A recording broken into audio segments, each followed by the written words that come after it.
How to share internet from your phone to your computer using a LAN cable. You use an Ethernet cable just like when you connect your computer to a router or a switch. LAN cable. Follow these steps. Connect to computer. Connect to phone. Use an adapter. USB Type-C to LAN. Connect to computer. Connect to phone.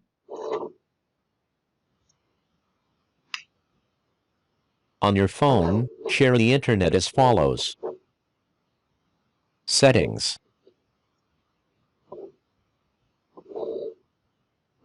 Connections. Mobile hotspot and tethering. Ethernet tethering.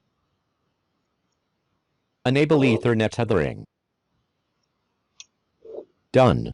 Thank you for watching. Don't forget to like and subscribe.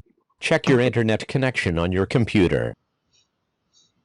On your computer, a cable connection appears just like when you connect your computer to a router or a switch.